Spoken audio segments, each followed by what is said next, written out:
তুমি এত বড় মুসলমান হইছো, তুমি এত বড় চেয়ারম্যান মেম্বার হইছো, অথচ মাদ্রাসার ছোট্ট একটা বাচ্চা, এই ছোট্ট বাচ্চাটা জানাজার নামাজ কিভাবে পড়াইতে হয় সবকিছু দেখায় দেয়। তুমি এত বড় মানুষ হইছো, চেয়ারম্যান মেম্বার হইছো, তোমার সন্তান মারা যায়, তোমার বাবা মারা যায়, তোমার আত্মীয় স্বজন মারা যায়, অথচ তুমি মুসলমানের সন্তান হওয়ার পরেও তুমি জানাজা নামাজের দোয়াটা তুমি ঠিক মতো করতে পারো না।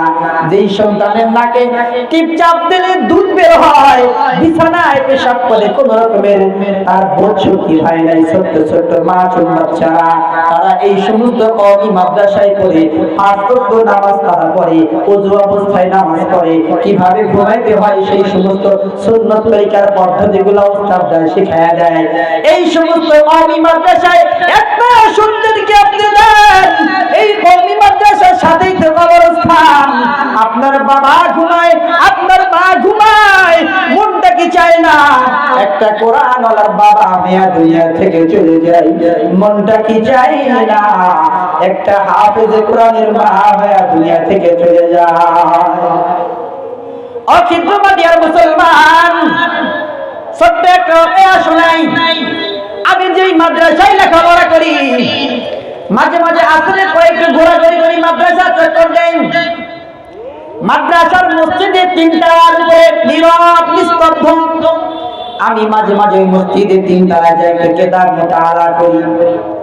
আমি একদিন 2 দিন 3 দিন যখন মাদ্রাসার ওই মসজিদের 3টায় গেলাম, দেখলাম ছোট্ট একটা ছাত্র ওই মসজিদের এক কোণায় বসে জানালার দিকে তাকায় থাকে, শুধু মাদ্রাসাগুলো তাকায় তাকায় দেখে, ছাত্ররা খেলাধুলা করে, আর ওই ছোট্ট মাসুম বাচ্চা তার তাকায় তাকায় খেলাধুলাগুলো দেখে। আমি একদিন 2 দিন 3 দিন আমি নজর করলাম। এক পর্যায়ে আমি ছাত্রটাকে একদিন ডাক দিলাম যে বাবা তোমার বাসা কোথায়? কয় আমার বাসা শাহজাদপুরে। বললাম বাবা তুমি কি পড়ো? ছাত্রটা বলল ও বড় ভাই আমি নতুন ভর্তি হয়েছি এই মাদ্রাসায়, নতুন। কি পড়ো? বলে বক্তব্য বলি আলিফ।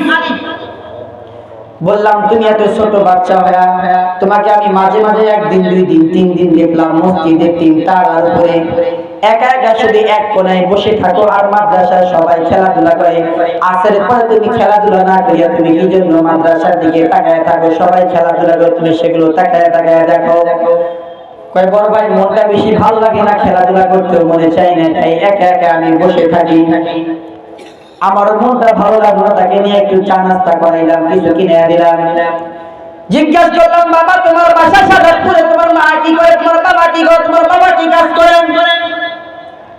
ছোট্ট মাসুম বাচ্চা সে তো বুঝে না, আমাকে ডাক দিয়ে বলে ও বড় ভাই আমার বাবা তো দুনিয়া থেকে চিরবিদায় নিয়ে চলে গেছে, রমজানের পরে আমার বাবা মারা গেছে। আমার মা আমাকে জড়িয়ে ধরে কান্নাকাটি করে বলে সন্তান তুই মাসুম বাচ্চা, তোর এখনো বয়স হয় নাই। ছোট বাচ্চাটা আমাকে বলতেছে শুধু তোতা পাখির মতো বলে যাচ্ছে, কিন্তু ও তো বুঝতেছে না আমি কি কথা বলতেছি। আমাকে বলে বড় ভাই আমার বাবা বেঁচে নাই। আমার মা আমাকে কান্নাকাটি করে কোলে নিয়ে বলে ও সন্তান তোর বাবা মারা গেছে, আর যদি তুই বড় হইতি তোর বাবার জানাজাটা তুই পড়াইতে পারতি, কিন্তু তোর বাবা তো দুনিয়া থেকে চলে গেছে, তোর বাবার জানাজা তুই মিস করছিস, কিন্তু বাবা তুই আমার জানাজা পড়াইতে মিস করিস না। আমি তোরে মাদ্রাসায় ভর্তি করায় দেব, আমি তোকে হাফেজ আলেম বানাবো বাবা। আমি যখন মারা যাইব তুই আমার জানাজা পড়াইবি। তোর বাবার জানাজা মিস করেছিস, কিন্তু আমার জানাজাটা মিস করিস না। আমি চোখের পানি আটকে রাখতে পারলাম না। এই সমস্ত মাসুম বাচ্চারা মাদ্রাসায় লেখাপড়া করে, কারো বাবা নাই, কারো মা নাই, একটা সন্তান মাদ্রাসায় দাও।